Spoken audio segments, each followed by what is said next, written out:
Money Monday, you guys. Hey, welcome back. It's actually afternoon right now. It's about 12:20, and yeah, anyway, sorry about that. It has been kind of a different day today. I've been trying to figure out what we're going to talk about, and I finally came up with the perfect deal, all right? Because I feel I've said it probably 10 bajillion times, but it's so important to me that you guys realize how important it is that you would, that I'm going to repeat it again. But guys, the power of communication and influence is so important. And when I know a lot of people, they hear the word influence and they're like, oh, you con artist or whatever. You think of a salesman, trying to influence you into something. No, that's not what it is. All right.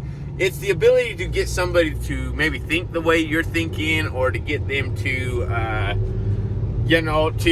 or even their ability to influence you to think the way that they think. All right. It's very much a push-pull thing. It's not just a one-way thing. But guys, communication and the ability to influence people is a learned thing. And the reason I know that is because my personality is very outgoing. I can talk to anybody. It makes no difference to me who you are. Nothing. I will talk to you, and whatever you want to talk about, I'm all about it. But it all happened from when I was a little kid.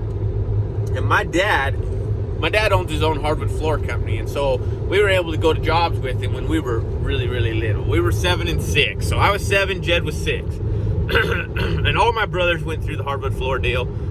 We all did hardwood floors, whatever else. Sorry, I'm trying to clear out my throat. But one of the things my dad knew that was so important was the ability to talk to somebody. And I just remember he would make us go talk to builders or contractors or homeowners or whoever, just to get us in the experience of going and talking to them, all right? Asking them to move their trucks, asking them to, hey man, there any way you guys would paint later, or bring in cabinets this time, or whatever. It was just important to him that we would talk to people. Now, it was a learned thing for me because I was put in a situation. It was very uncomfortable. Now, one thing about communication is if you never learned how to do it, and you just you very introvert, you don't know how to talk to somebody, you don't know how to do anything like that, don't panic, all right? You can learn it, but it's going to be a situation where you have to put yourself in uncomfortable situations to be able to build and hone the skill of talking to people. I am still building and honing it. I want that skill so perfect and so precise that, you know people in your lives. I can think of one guy right now, Jordan. He's a family friend. He's awesome. He's been my wife's family friend for forever. He's a great, great guy. A lawyer. He was down here in Denver, and now he's in Montana. But this guy has the ability, and I just love being around Jordan. And one of the things he does, and I later figured it out. I've sat there and I've studied Jordan for years, trying to figure out why you just love being around this guy. And the thing that he does is he is interested in your life. Okay, he builds conversations around your life, and his ability to bring you in and just you just instantly love this man because of his ability to do that. And you just you know what I mean? And he's just so interested in your life, and he'll let you talk forever, and he won't say nothing. And that's communication in a nutshell. He is able to just kind of control the situation, but at the same time, he doesn't have to say much. But, guys, I want to tell you, the last time I turned in a resume was freaking years ago, all right? I do not turn in resumes. And this is how important communication and your ability to talk to somebody is, all right? When I need a job, and that's one of the problems right now, is I've been hooked up for so long that I get asked all the time, hey, man, where's the work? Where's this? Where's that? I don't really know.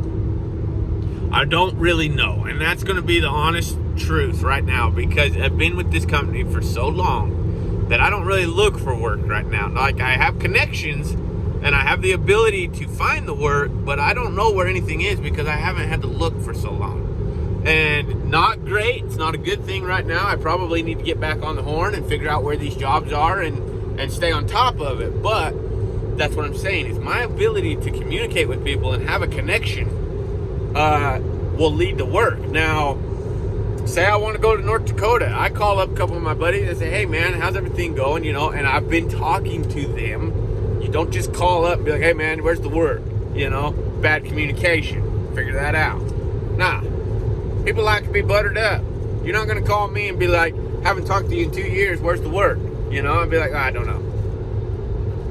You know, it's just it's bad communication. So, you need to stay in touch. You need to freaking keep in touch with everybody, blah, blah, blah. Anyways, that's how I find work. I say, hey, dude, do you know anything up in North Dakota right now? And he says, no, but I got a couple buddies that are up there right now. Let me shoot you their number or let me call them. And so they'll either shoot you the number or they'll call them and they'll figure it out. And they might not know where nothing is, but they have some other buddies that are up there. Let me call them.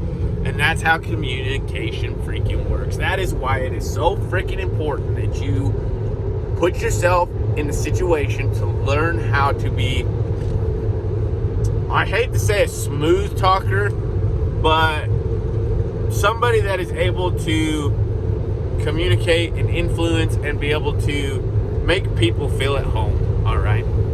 So, guys, it's so important because everything that you do in the welding world goes around that. It's your ability to communicate. You can tell the people that cannot communicate, that are not very good at getting their point across, or they're not very good at not necessarily social. Like, you don't have to be social, but be able to like hold a conversation and, you know, be intelligent in that conversation. You can tell the people that are not that good at it because they're usually they usually don't last very long, or they're usually just pissed all the time, or they're usually just, you know what I mean? There's such a difference between people that can communicate and people that cannot. So, let's wrap this up. I know I've said communicate like probably 10 bajillion freaking times, but that's how important it freaking is. You can learn this skill. It is a learnable thing. You do not need to just be like, oh man, my personality doesn't allow me to do that. No, your personality does. It's just you're being lazy and you don't want to get in a situation where you have to actually stretch it. So, guys, biggest book I recommend. Brian Tracy, The Power of Influence, or The Science of Influence. I believe that's what it's called. And you can get it on Audible or you can order it, The Science of Influence. And that book has been amazing. That book is, I'm on my 4th time in a row listening to it. I'm always trying to perfect communication. I'm always trying to hone it and make it a little bit better and be able to be a Jordan. To be able to be that personality to where people are just like, dude, I freaking love that guy. And you didn't really have to say a whole lot, all right? You were just interested in their life. That's important, and that to me that's amazing. So anyways, you guys, be blessed. Hope you have a great Money Monday, and keep getting after it, all right? Peace.